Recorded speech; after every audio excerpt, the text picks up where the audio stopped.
The gallery opening was supposed to be boring. I stood in front of a 12-foot canvas of distorted human faces, champagne flute sweating in my palm, wondering how much longer I had to stay before I could slip out the back and catch the last train home. My boss had insisted I attend networking opportunity, she'd said, but Vivian Chen didn't pay me enough to pretend I understood abstract expressionism, or to smile at men in tailored suits who looked at my body before my business card. The dress had been a mistake.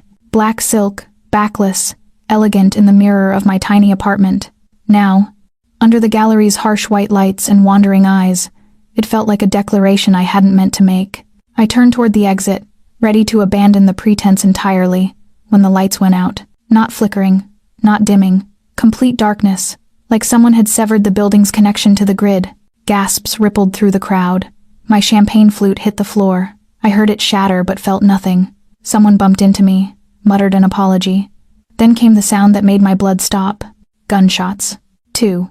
Precise, professional. Screaming erupted. Bodies crashed against bodies.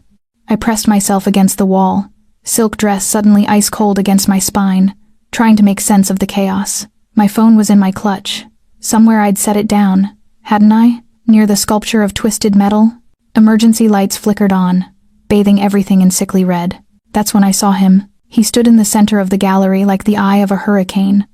Tall, dark suit, perfectly intact despite the pandemonium, one hand hanging loose at his side, the other held a gun, not pointing it, just holding it, like it was part of him. People fled past him.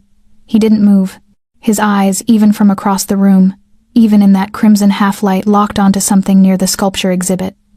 Someone, a man in a gray suit, frozen against the far wall. I should have run.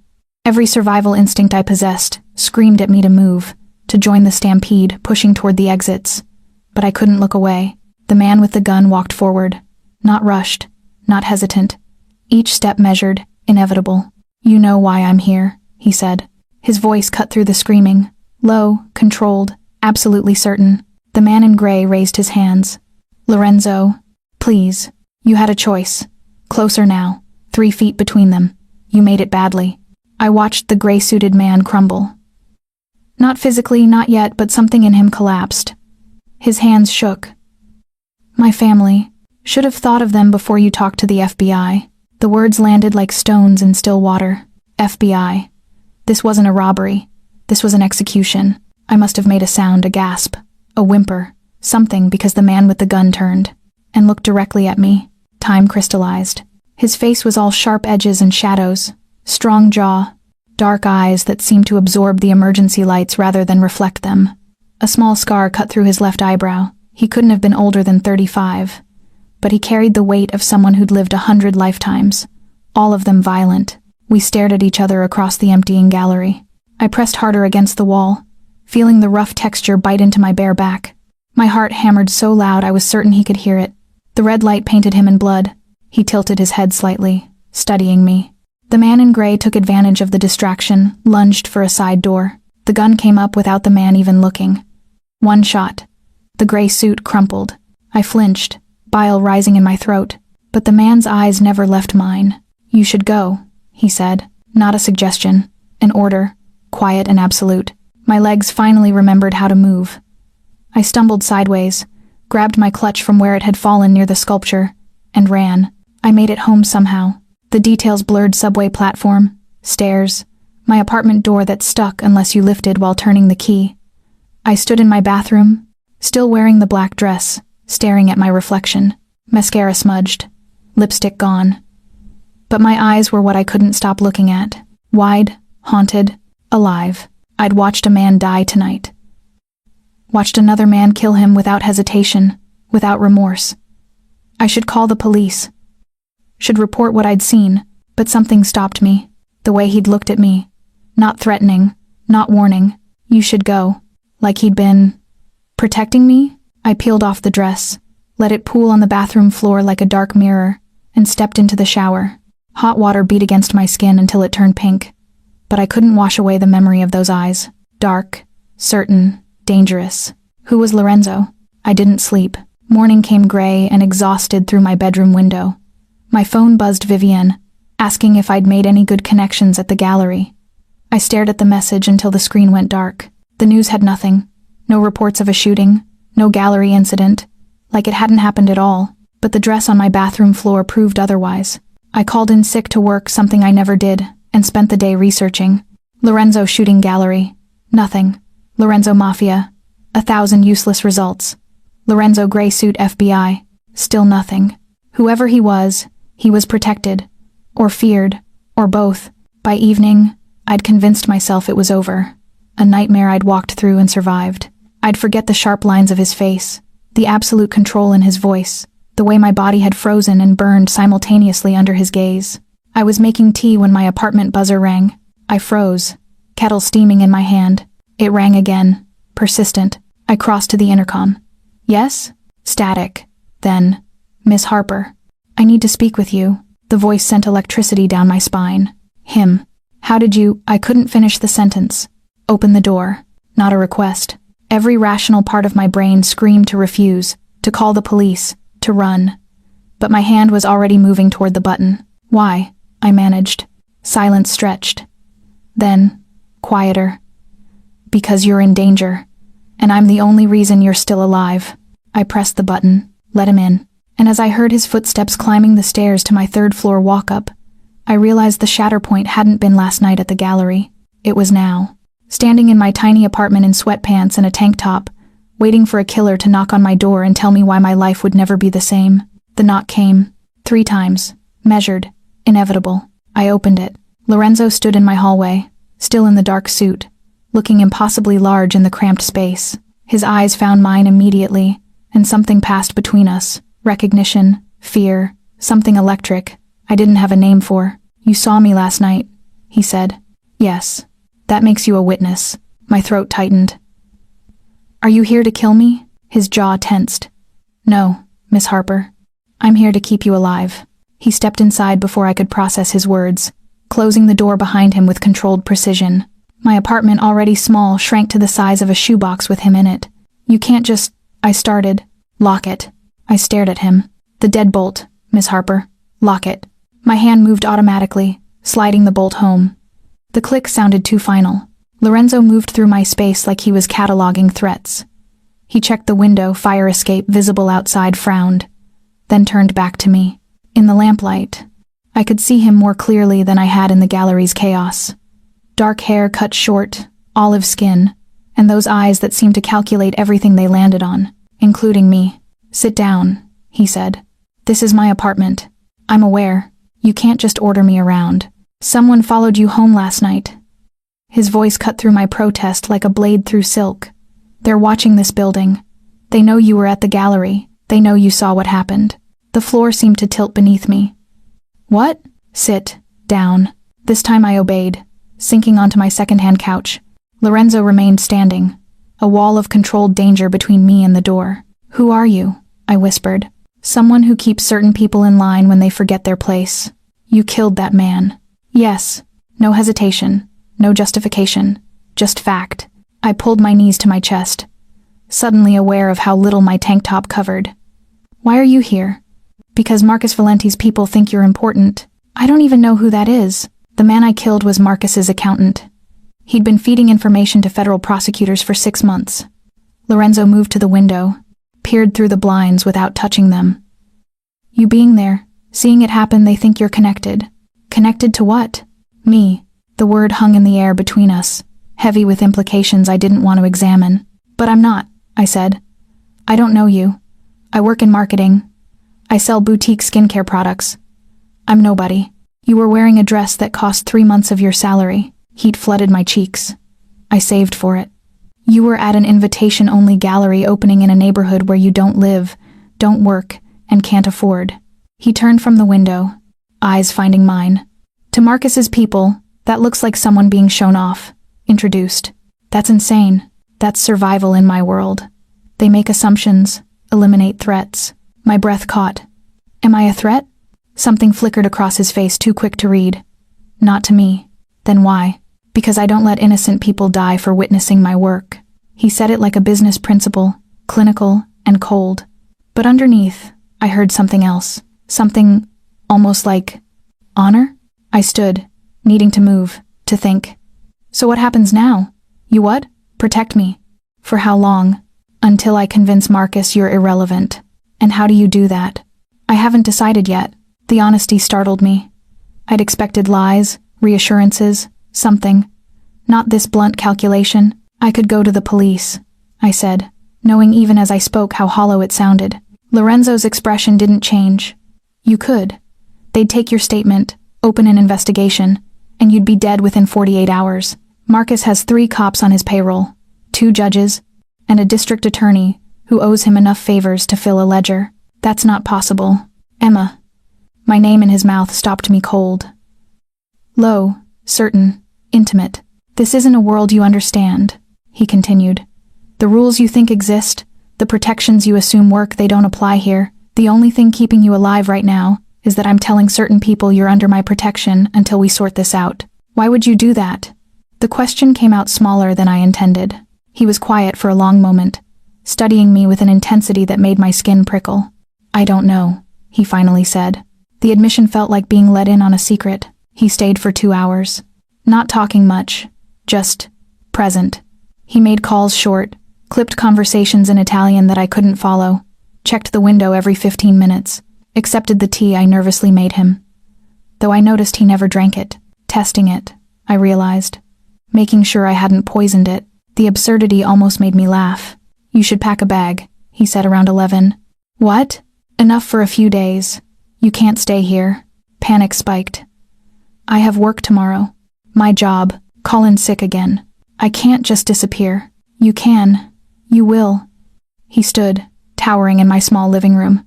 This building isn't secure. Your locks are garbage. The fire escape is an open invitation, and you're on a floor low enough that anyone with decent aim could. He stopped himself. Pack. Now. I wanted to argue. Wanted to insist this was crazy. That I had a life. Responsibilities. A reality that didn't include mafia threats and protective killers in expensive suits. But the certainty in his voice convinced me more than any explanation could. I packed. His car was parked 2 blocks away, sleek, black, foreign. The kind of vehicle I'd only seen in magazines. Lorenzo opened the passenger door, waited until I was inside, then scanned the street before getting behind the wheel. Where are we going? I asked as he pulled into traffic. Somewhere safe. That's not an answer. It's the only one you're getting tonight. I sank into the leather seat, watching Boston's lights blur past. Everything felt surreal. The weight of my overnight bag on my lap, the faint scent of expensive cologne, the absolute silence from the man beside me. Can I ask you something? I said quietly. You can ask. Last night. In the gallery. Why did you tell me to go instead of... I couldn't finish. Instead of killing you? Yes. He was quiet for several blocks. Then, you looked terrified. I was terrified. But you didn't run. Not immediately. You stayed frozen, watching. His hands tightened on the steering wheel. Most people run. Or they faint. Or they pull out their phones. He glanced at me briefly. You just stood there, taking it in. I don't understand. Neither do I. We drove through the city in silence after that, and I found myself studying his profile in the passing streetlights. The sharp line of his jaw. The way he held tension in his shoulders despite appearing relaxed. He'd killed a man without hesitation. He'd come to my apartment to protect me. He didn't know why. And God help me. I was sitting in his car, letting him take me somewhere unknown, because some irrational part of me believed him, believed he'd keep me alive, believed that despite everything, I was safer with a killer than without him. The realization should have terrified me. Instead, it felt like falling. The safe house was a penthouse in the financial district. I'd expected something hidden. Industrial, not floor-to-ceiling, windows overlooking the harbor and furniture that probably cost more than my yearly salary. Lorenzo keyed in a code at the private elevator, and we rose in silence to the top floor. This is yours? I asked as the doors opened directly into the living space. One of several properties. He set my bag down near the entrance. You'll stay in the guest room, second door on the left, bathrooms attached. I stood in the foyer, overwhelmed by marble and modern art, and the sheer impossible expense of it all. How long? As long as it takes. That's not... Emma. He turned to face me fully, and I saw exhaustion in the lines around his eyes. I don't have answers yet. I'm working on it. But tonight, you're safe here. That's all I can promise. The vulnerability in his voice caught me off guard. This man who'd seemed carved from stone was admitting limitation. Okay, I whispered. Something passed between us again, that electric recognition from my apartment doorway. He looked at me like I was a puzzle he couldn't solve, and maybe didn't want to. There's food in the kitchen, he said, breaking eye contact. Help yourself to anything. I need to make some calls. He disappeared into what I assumed was his office, leaving me alone in the massive space. I didn't sleep. The guest room was beautiful, soft gray walls, a bed that felt like sleeping on a cloud, blackout curtains that blocked the city lights completely. But every time I closed my eyes, I saw the man in the gray suit falling, heard the gunshot, felt Lorenzo's dark eyes on mine. Around 3 a.m, I gave up and padded into the kitchen for water. Lorenzo stood at the windows, backlit by the city's glow.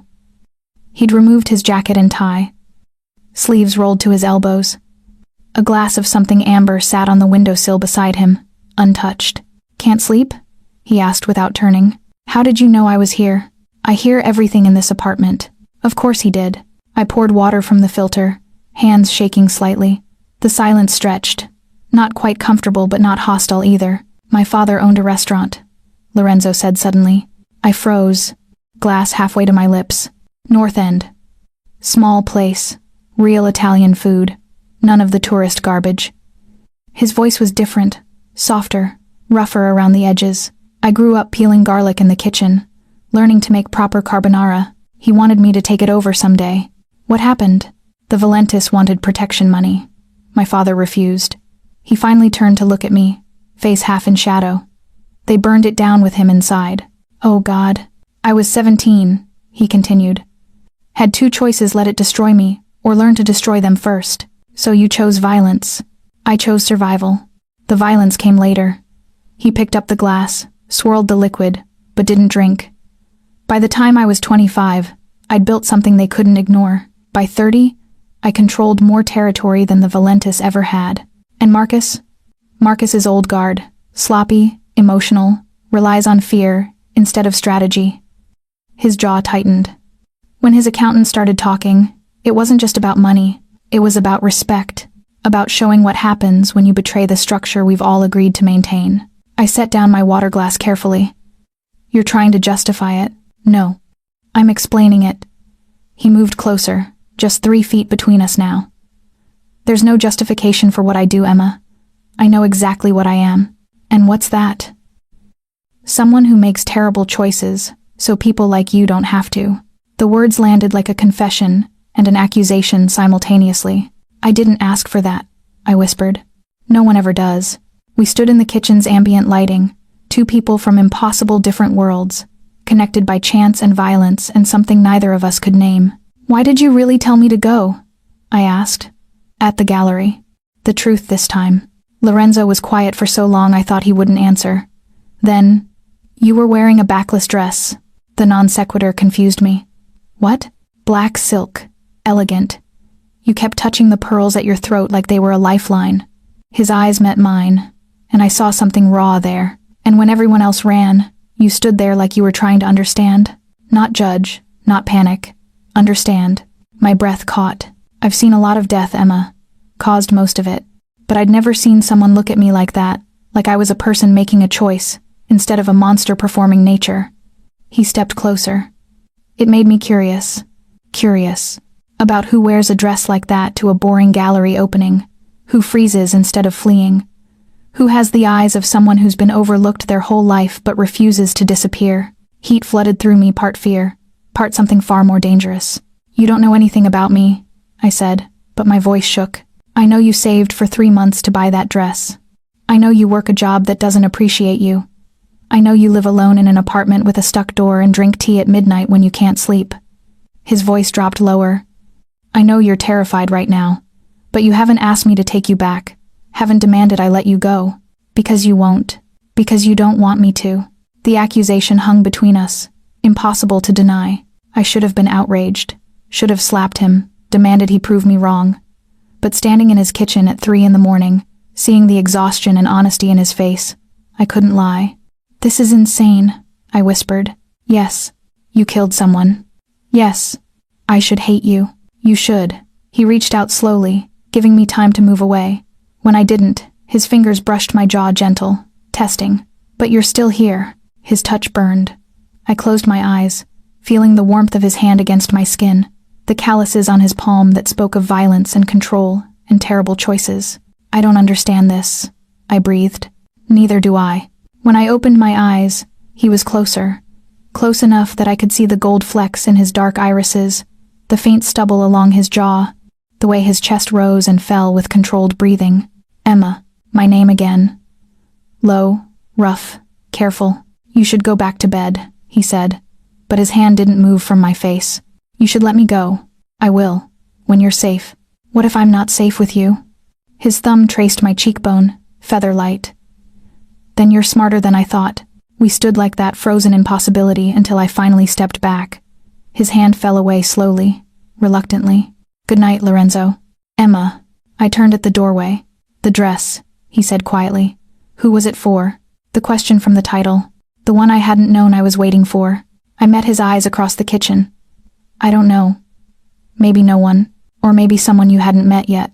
The implication stole my breath. I fled to the guest room before I could respond, heart hammering, skin still burning where he'd touched me. And I knew, absolutely knew, that everything had just changed. Morning brought coffee and complications. I woke to the smell of espresso and found Lorenzo in the kitchen. Phone pressed to his ear, speaking rapid Italian. He wore different clothes, charcoal slacks, white shirt with the sleeves already rolled up. He looked like he'd been awake for hours. He gestured to a cup waiting on the counter. Cream, no sugar, he said, covering the phone. Your third cabinet had them both, so I made an assumption. He'd been in my apartment long enough to notice my coffee habits. The realization made something warm unfurl in my chest, quickly followed by unease. Non mi interessa cosa pensa Marcus, Lorenzo said into the phone, voice sharp. Si, 2 giorni, ciao. He ended the call, tossed the phone on the counter. Problem? I asked, wrapping my hands around the warm cup. Marcus knows you're with me. My stomach dropped. How? Because I made sure he knows. Lorenzo moved to the windows, tension visible in his shoulders. It's the only way to keep you alive, make it clear you're under my protection. That touching you means war. And that works? Usually. He turned back to me. But Marcus is desperate. His operation's bleeding money. His people are jumpy. And now his accountant's dead. Desperate men make bad decisions. So I'm bait. You're protected. His eyes hardened. There's a difference. I sipped the coffee perfect, exactly how I liked it, and tried to process this new reality. What happens now? Now I prove you're nobody. Just wrong place, wrong time. He pulled out his phone again. Scrolled through something. I need you to tell me exactly who invited you to that gallery opening. My boss, Vivian. She had extra tickets from a client. Client's name? I don't know. She didn't say. Lorenzo's jaw tightened. Call her. Find out. It's 7 in the morning. She's awake. I can see her office lights from here. I stared at him. You've been watching my boss? I've been watching everyone connected to you for the past 12 hours. He said it like it was obvious. Make the call, Emma. My hands shook as I dialed Vivian's number. She answered on the second ring, voice bright and caffeinated. Emma, feeling better? You sounded awful yesterday. Vivienne, the gallery opening. Who gave you those tickets? Silence. Then, why? Please, it's important. A client, Russo Imports. They wanted exposure at the event. Thought it'd be good for us to network. Emma, what's going on? Russo. I watched Lorenzo's expression darken. Nothing, I lied. Just trying to send a thank you note. Talk later. I ended the call before she could press further. Russo Imports, I said. Fuck. Lorenzo turned away, hand dragging through his hair. Fuck. What? What does that mean? It means this wasn't random. He spun back to face me. Russo Imports is a front. They launder money for the Costello family, old rivals, trying to move into territory I control. If they gave your boss those tickets, they wanted someone at that gallery. The floor tilted. Me? Maybe. Or they wanted anyone from your firm there. Didn't care who. His eyes were calculating now. Dangerous. Either way, you being there when I eliminated Marcus's accountant wasn't coincidence. Someone's playing a bigger game. Fear crystallized into something sharp in my chest. You think they set this up? Wanted me to witness. I think someone's trying to start a war using you as the match. The words hung heavy between us. Lorenzo pulled out his phone, fired off several texts in quick succession. I'm calling in people I trust. We're moving you to a different location tonight. How many locations do you have? Enough. He looked at me, something almost apologetic in his eyes. I'm sorry, Emma. This is bigger than I thought. You keep saying my name like that. He paused. Like what? Like it matters. The admission came out raw, honest. Like I'm not just a problem you're solving. Lorenzo crossed to me slowly, deliberately. Stopped close enough that I had to tilt my head back to maintain eye contact. You stopped being just a problem the moment you didn't run, he said quietly. When you stood in that gallery, watching me, and I saw something in your eyes I haven't seen in years. What? Recognition without judgment. Fear without hatred. His hand came up, thumb brushing my lower lip. You saw what I did and you were terrified. But you weren't disgusted. I should be. Yes, you should be. His voice dropped to barely above a whisper. But you're not. And that makes you either the bravest or most foolish woman I've ever met. My breath caught. His thumb was still on my lip, gentle pressure that made my whole body aware of his proximity. Lorenzo. The apartment door burst open. We sprang apart. Lorenzo's gun was in his hand before I could blink, aimed at the intruder. A woman stood in the doorway, tall, dark hair, expensive suit, and absolutely no fear of the weapon pointed at her chest. Really, Lorenzo? She said in accented English. You're going to shoot your sister? He lowered the gun. Christina, I told you to wait. You told me many things. I ignored them all, as usual. Her sharp eyes landed on me, assessing. So this is the girl causing all the trouble. This is Emma Harper, Lorenzo said tightly. Emma, my sister Christina. She runs our financial operations, and apparently plays babysitter when my brother decides to protect random witnesses. Christina smiled, but it didn't reach her eyes. We need to talk, alone. Anything you need to say is family business. Christina's voice turned steel. The girl can wait in the bedroom. I bristled at being called the girl, but Lorenzo's hand on my arm stopped my protest. Give us 10 minutes, he said quietly. I wanted to argue, wanted to demand answers, to refuse being dismissed like a child. But the tension in the room was palpable, dangerous. I retreated to the guest room, leaving the door cracked just enough to hear their voices rise and fall in Italian. Christina's tone was sharp, accusatory. Lorenzo's responses were measured but firm. Then I heard my name, and another word I recognized. Innamorato. In love. My heart stopped. Christina said it again, louder, and Lorenzo's response was a sharp denial. But something in his voice wavered. The argument escalated. Then silence, followed by the sound of the front door closing.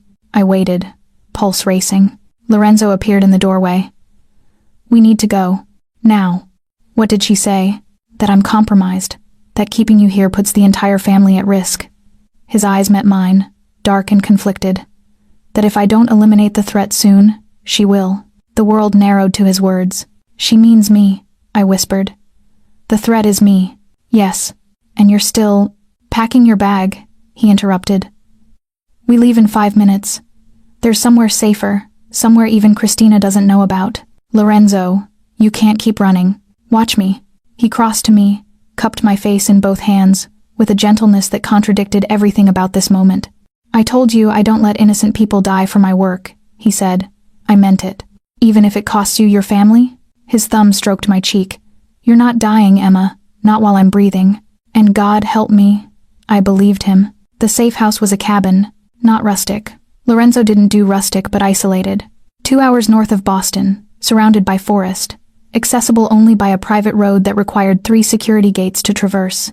No one knows about this place except me, Lorenzo said as he killed the engine. Not Christina, not my people, not anyone in the family. Then what is it? Somewhere I go when I need to disappear. The admission felt significant. He was sharing something private, something that existed outside his Mafia world. Inside, the cabin was all clean lines and minimal furniture. Floor-to-ceiling windows overlooked a lake that mirrored the overcast sky. A stone fireplace dominated one wall. Everything felt designed for solitude. There's one bedroom, Lorenzo said, setting our bags down. I'll take the couch. You don't have to. Yes, I do. He moved to check the windows, the door locks, the security panel hidden behind a painting. The perimeter alarm will alert us if anyone comes within a quarter mile. We're safe here. For how long? Until I figure out who's orchestrating this. He pulled out his phone, frowned at the screen. Limited service out here, which is both blessing and curse. I sank onto the leather couch, exhaustion finally catching up with me.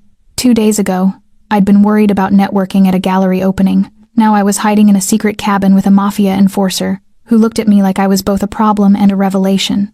You should eat something, Lorenzo said. I'm not hungry, Emma. I looked up at the weight in his voice. You haven't eaten since yesterday afternoon.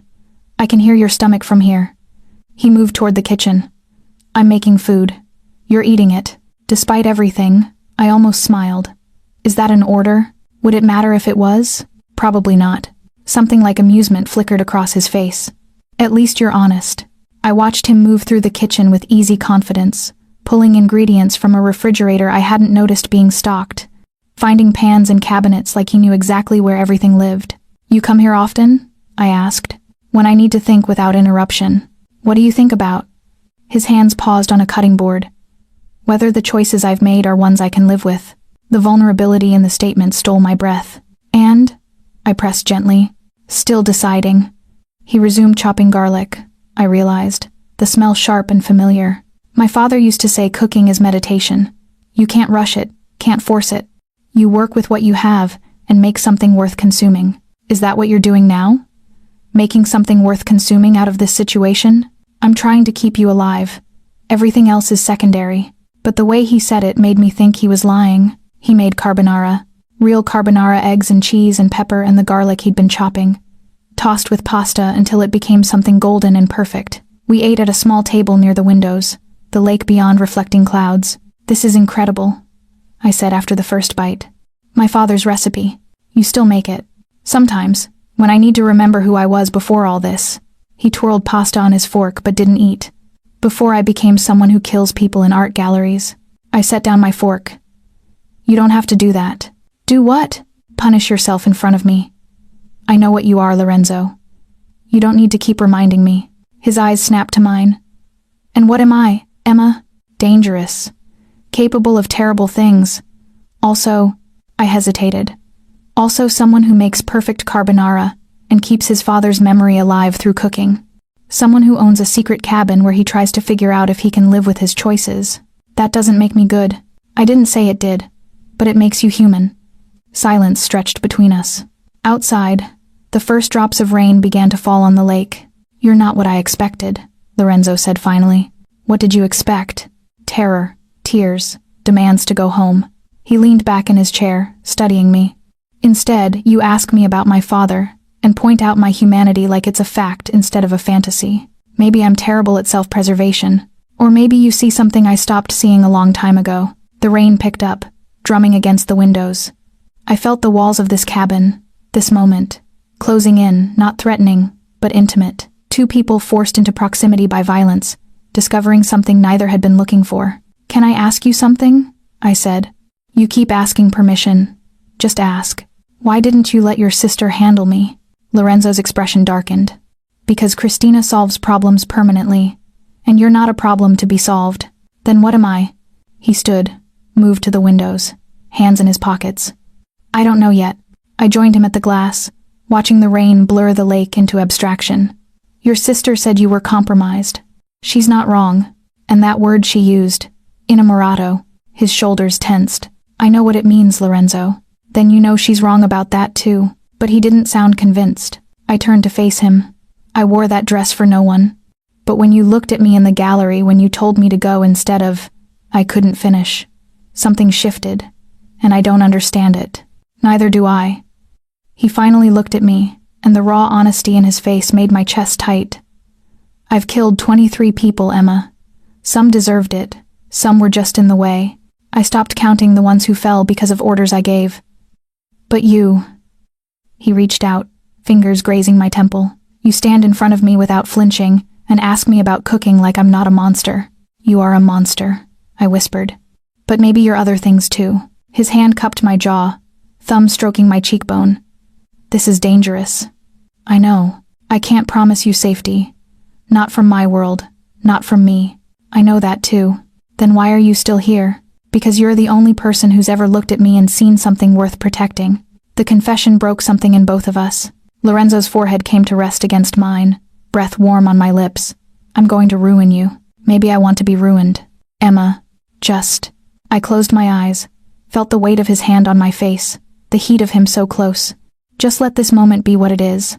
We stood like that while rain fell, and the world outside disappeared, and something impossible grew between us.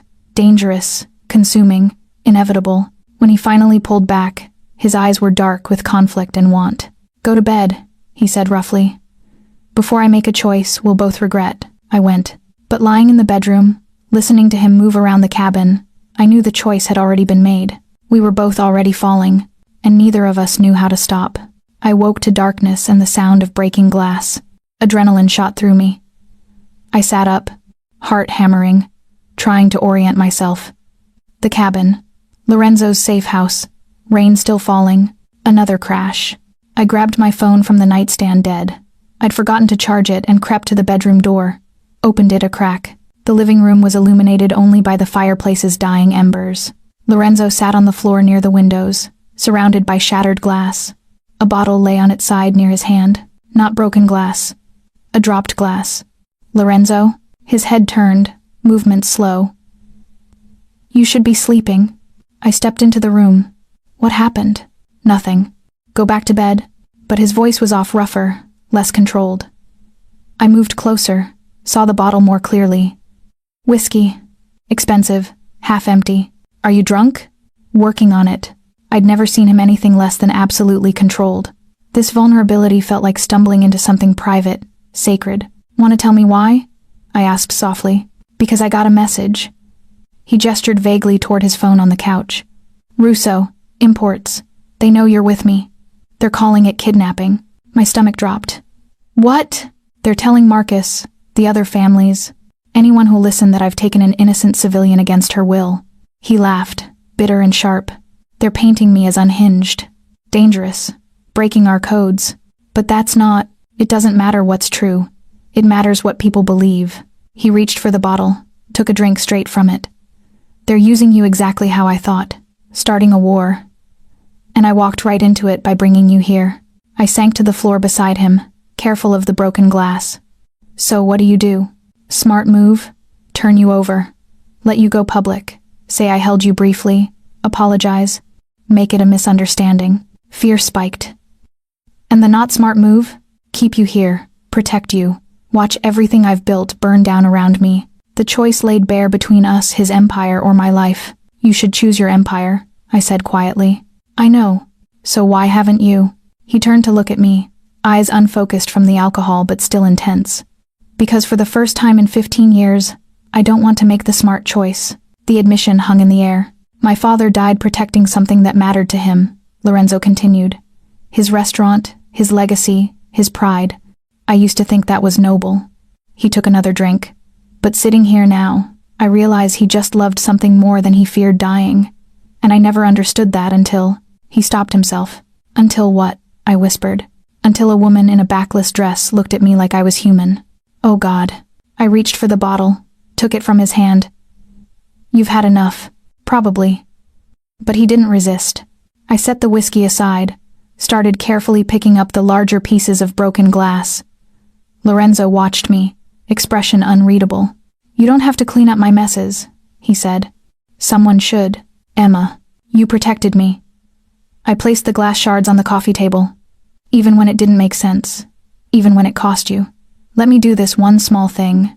He was quiet while I finished. When I sat back down beside him, closer this time, he reached out and tucked a strand of hair behind my ear. You're going to get yourself killed being kind to dangerous men. Just one dangerous man. His hand lingered on my face. This is where I should tell you to run. To get away from me before I destroy everything good about you. Is that what you want? What I want doesn't matter. It does to me. The words came out more intense than I'd intended. Lorenzo's eyes darkened, his thumb tracing my jawline with heartbreaking gentleness. I can't offer you anything, Emma.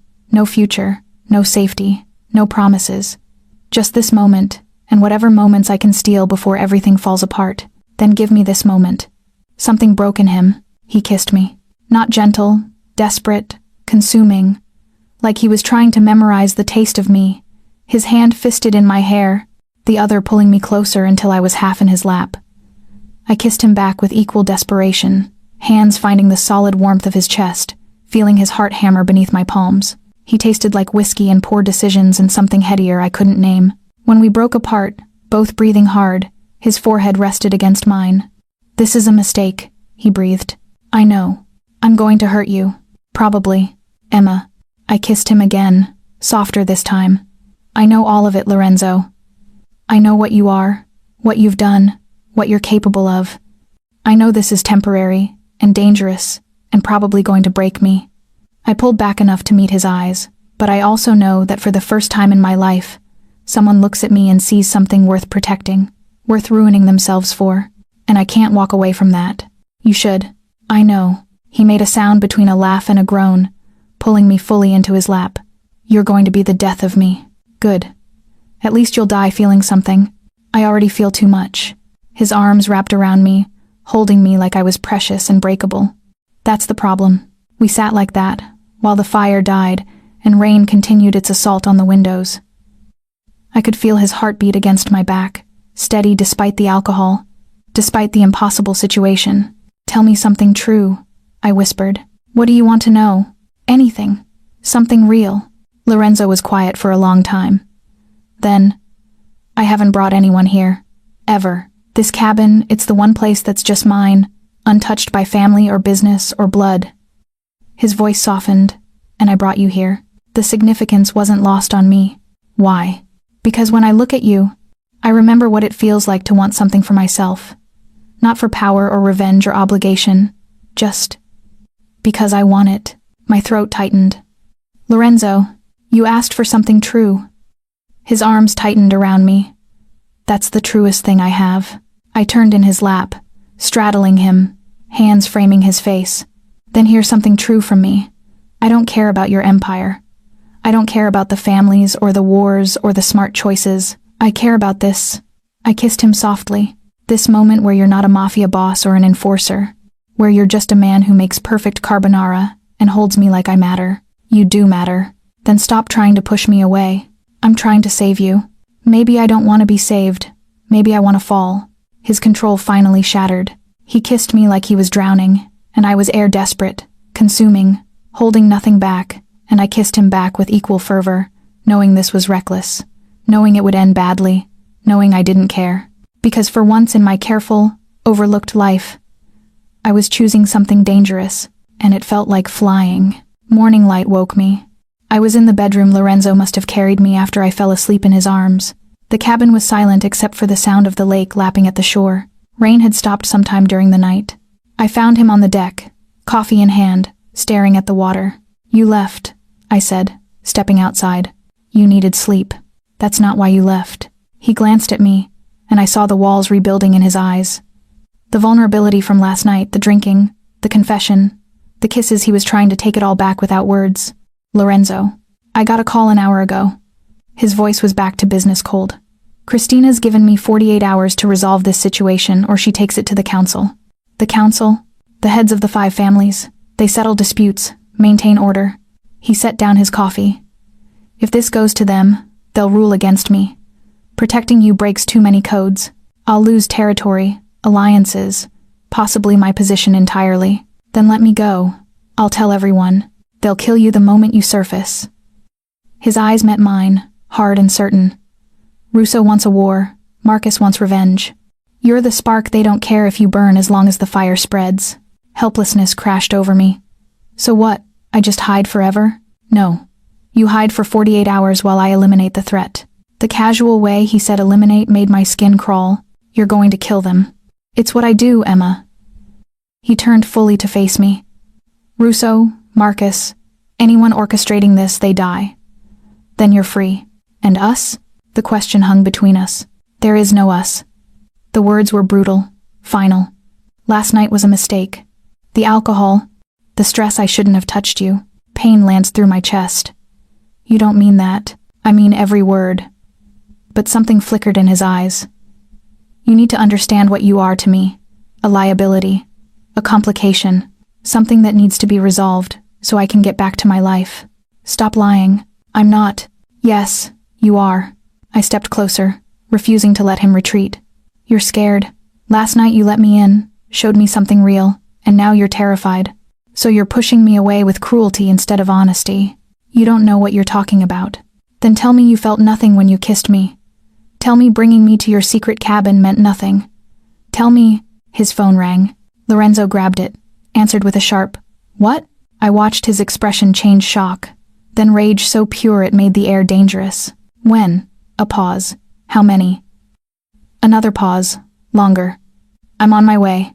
He ended the call, already moving toward the cabin. "What happened?" I followed him inside.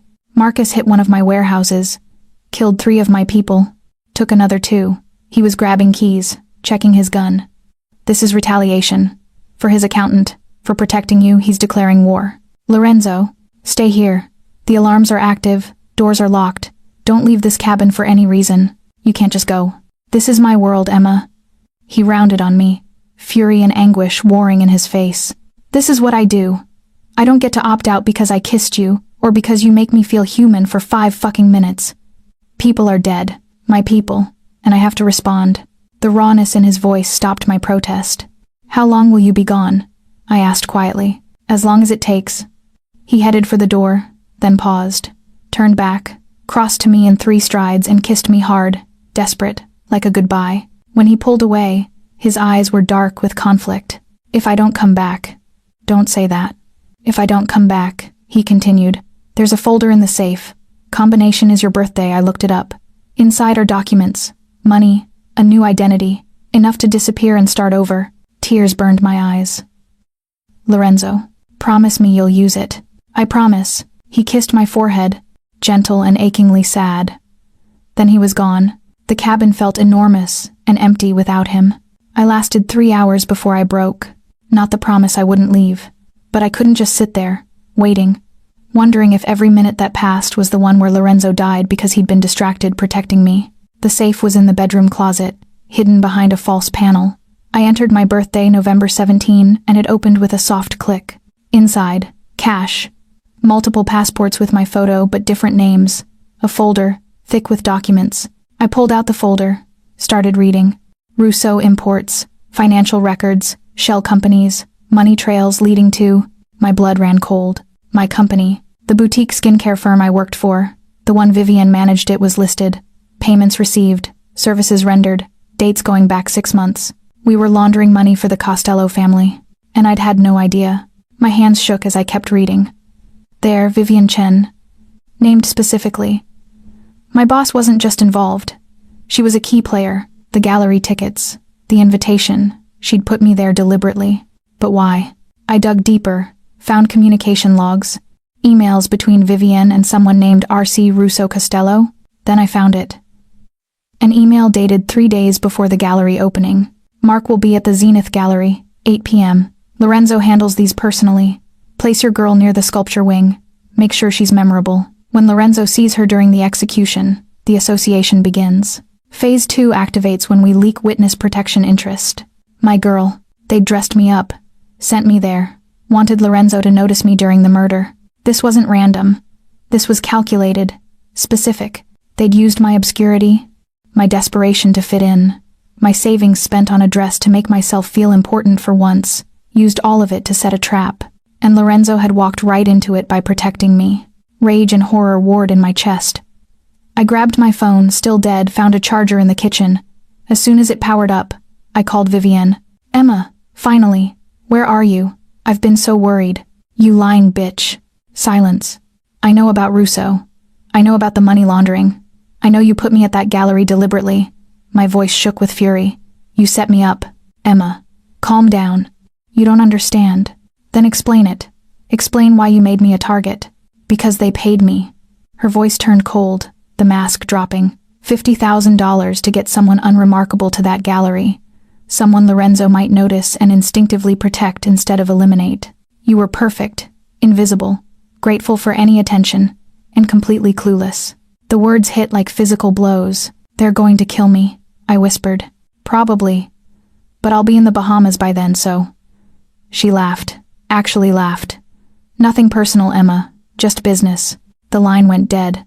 I stood in Lorenzo's kitchen, world shattered, understanding finally complete. I wasn't collateral damage. I was the weapon. And Lorenzo, the man who'd shown me his secret cabin, cooked his father's recipe, kissed me like I mattered, had been the target all along. The cabin's alarm shrieked. Someone was here. I killed the lights and grabbed the first weapon I could find, a chef's knife from the butcher block. The alarm showed a breach at the western perimeter. One vehicle. Multiple heat signatures approaching. My phone buzzed. Unknown number. I answered without thinking. Hello? Emma Harper. A man's voice, smooth and cold. I'm Rafael Costello. I believe you're in possession of something that belongs to me. I don't know what you're talking about. Lorenzo's protection, his attention, his affection. The word dripped with mockery. You've served your purpose beautifully. Now it's time to come with us, so we can finish what we started. I'm not going anywhere with you. Then we'll drag you out. Either way, when Lorenzo returns and finds you gone, finds evidence, we took you from his secret sanctuary. He'll come for us with everything he has. Emotional, reckless, vulnerable.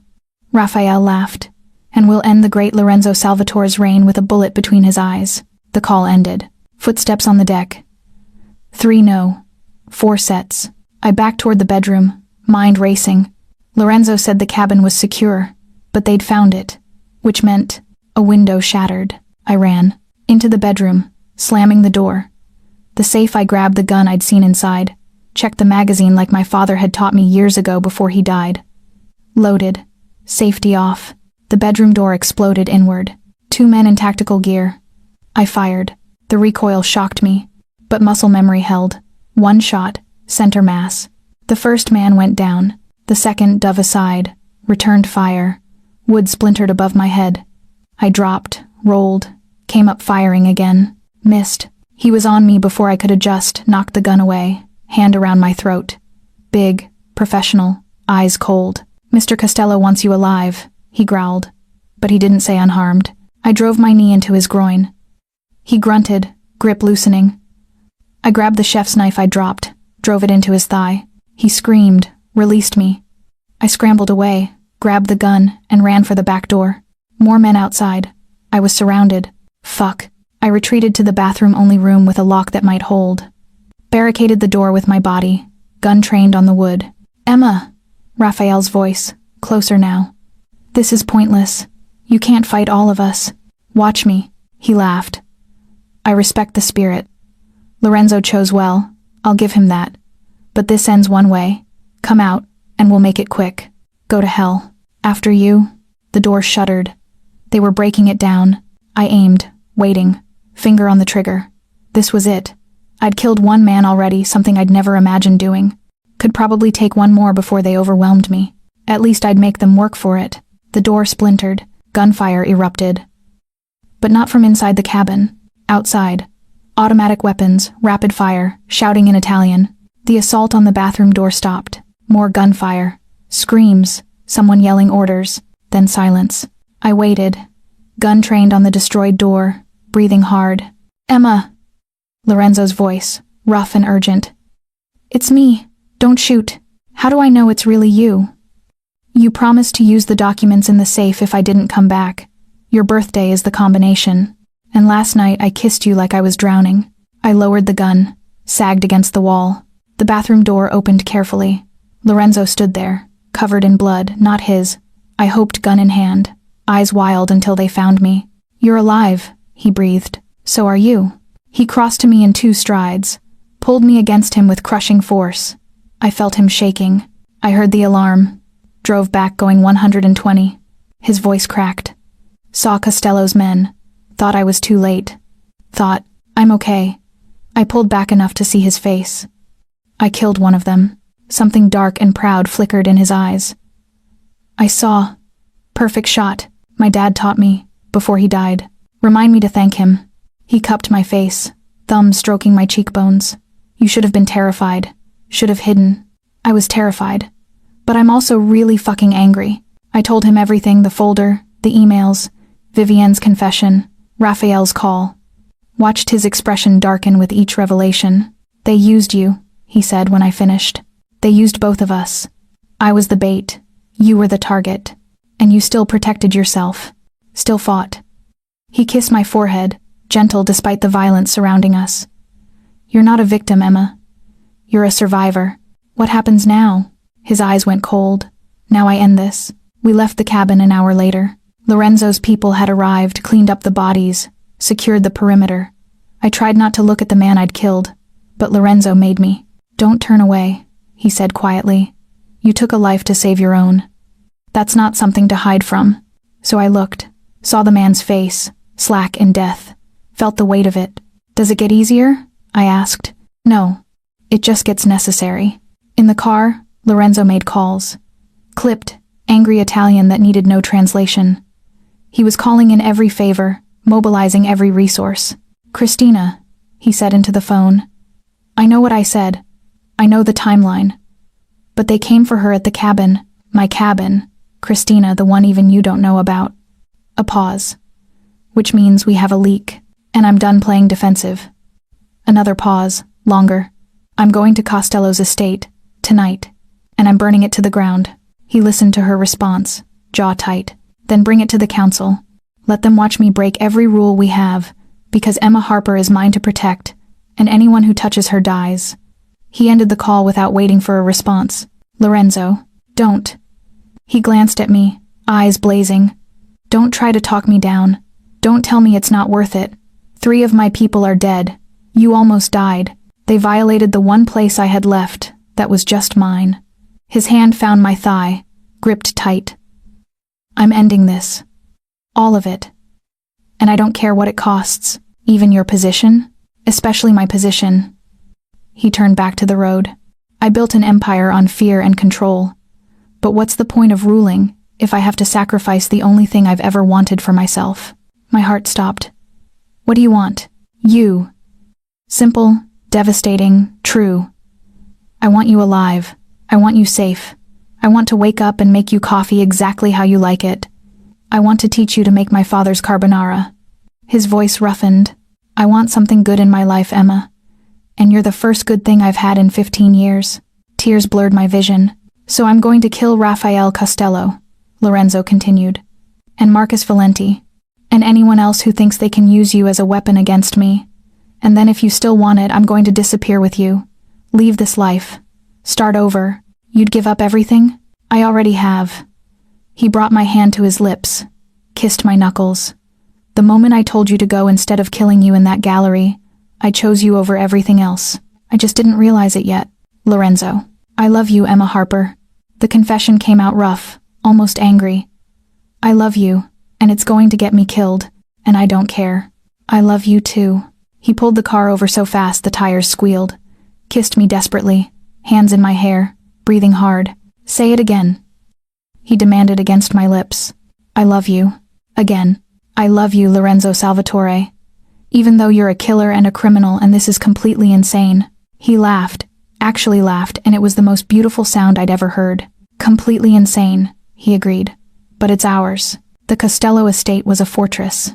High walls, armed guards, surveillance everywhere.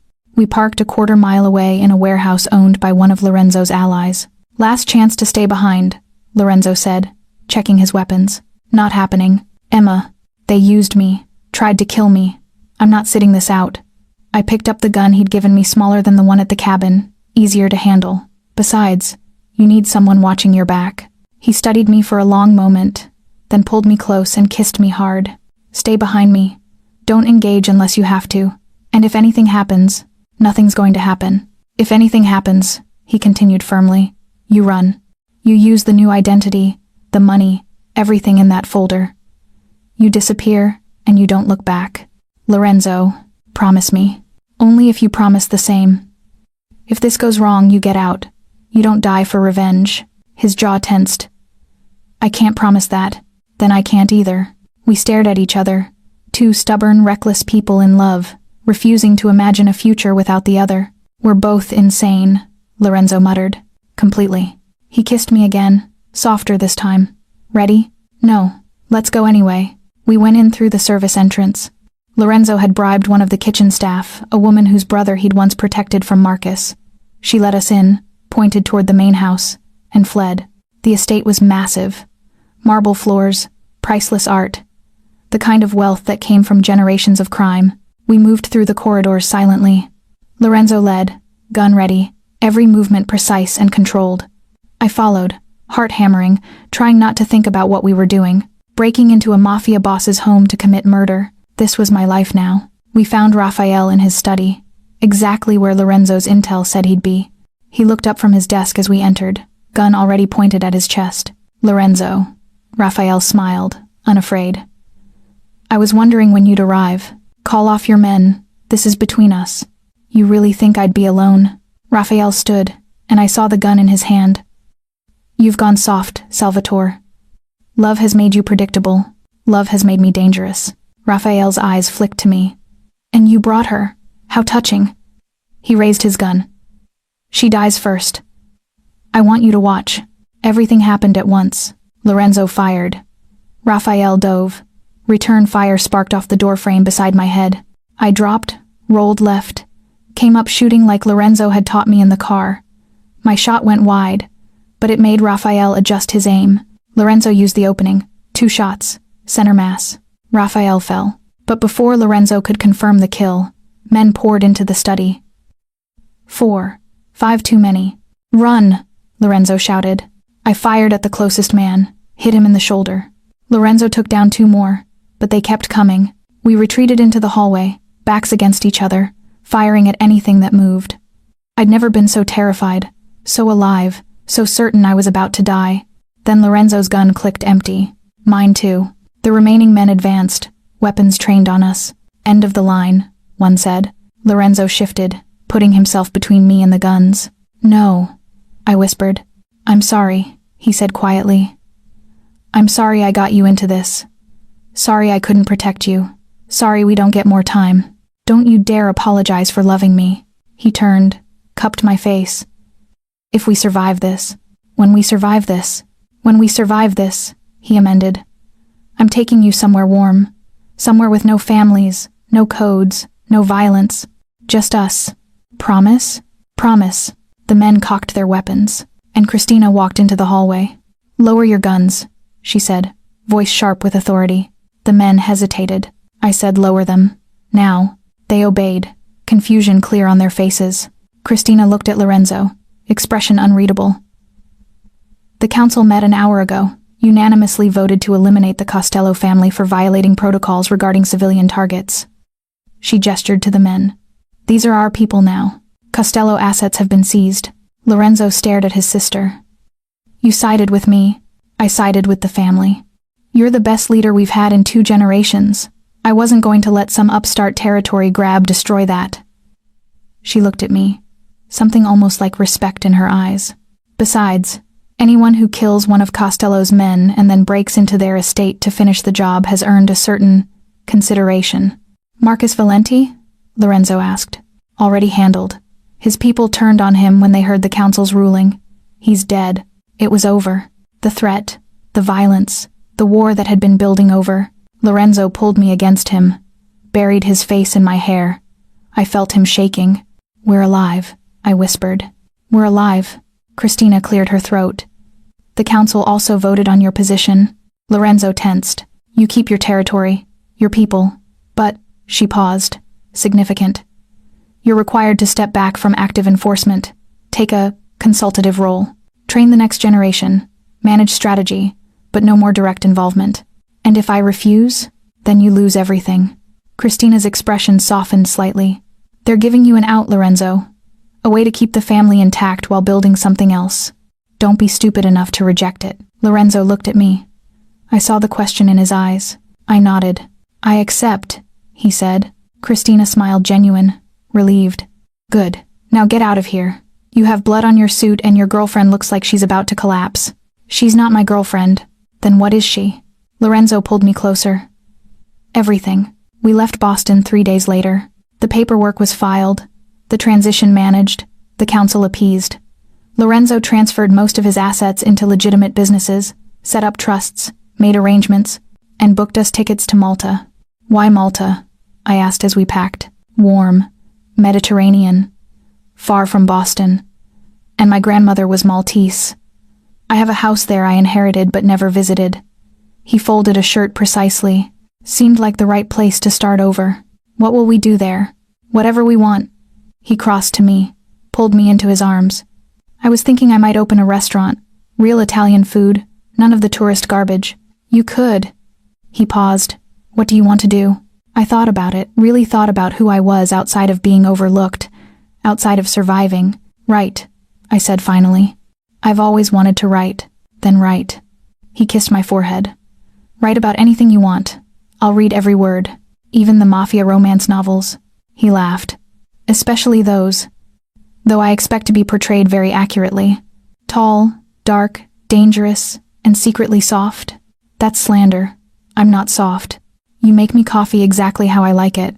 That's just practical. You cried when we left the cabin. Dust in my eyes. I kissed him, smiling against his lips. Keep telling yourself that. We finished packing in comfortable silence, and I realized this was it, the life I'd been searching for without knowing. Not perfect, not safe, but real. And mine, Malta, was perfect. The house sat on a cliff, overlooking the Mediterranean. All white stone and blue shutters and bougainvillea climbing the walls. We spent our first week doing nothing, sleeping late, swimming in the sea, learning how to exist without looking over our shoulders. Lorenzo transformed. Without the weight of his position, the constant violence, he softened in ways I hadn't imagined possible. He smiled more, laughed, spent hours in the kitchen experimenting with recipes while I wrote on the terrace. 3 months in, he opened his restaurant. Small, intimate, only 12 tables. He called it Salvatore's, honoring his father while building something new. I helped design the menu, manage reservations, and occasionally served when we were understaffed. It was shockingly normal, and I'd never been happier. 6 months after leaving Boston, Christina visited. The family's stable, she reported over dinner at the restaurant. Your transition plan worked perfectly. The new generation respects the old codes while adapting to changing times. And no one's tried to kill each other? Lorenzo asked. Only twice. Both resolved without casualties. She sipped her wine. You did good work, brother. Built something that can last. I built something that can function without me, he corrected. That was always the goal. Christina looked at me. And you? How's the writing? Good. I finished my first novel last month. Mafia romance? Of course. She laughed. Does Lorenzo approve? He has notes. Many notes.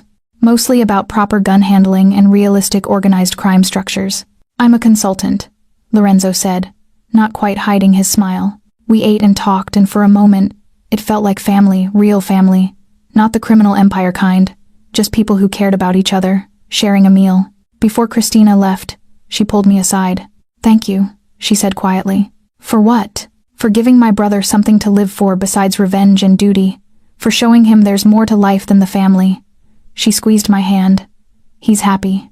I've never seen him happy before. He saved me first. You saved each other. That's rarer than you think. After she left, Lorenzo and I walked along the cliffs, hand in hand, watching the sun set over the water. Do you miss it? I asked. The power, the control, the respect. He was quiet for a moment. Sometimes I miss the clarity, the simple math of threat and elimination. But then I wake up next to you, make coffee, spend my day cooking food that makes people smile instead of fear me. He pulled me closer. This is better, even though it's quiet, especially because it's quiet. He stopped walking, turned to face me.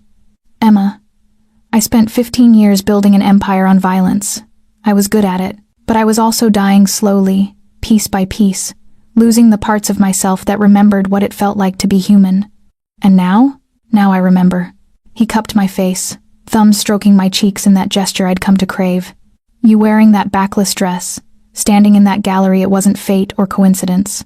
It was the universe, giving me one last chance to choose something besides vengeance. Tears pricked my eyes. And you chose me.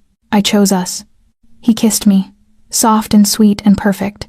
Best decision I ever made. 1 year after Malta, Lorenzo proposed, not with fanfare or grand gestures, just the two of us on our terrace at sunrise, coffee in hand. Marry me, he said. I set down my cup carefully. Was that a question or a demand? Does it matter? Lorenzo, I want to spend every morning of my life making you coffee. I want to argue about whether garlic should be minced or pressed. I want to read your terrible first drafts and give you completely unhelpful notes. He set down his own cup, took my hands. I want legal proof that you're mine and I'm yours, and anyone who thinks otherwise can fuck off. That's the worst proposal I've ever heard. Is that a no? It's a yes, you ridiculous man.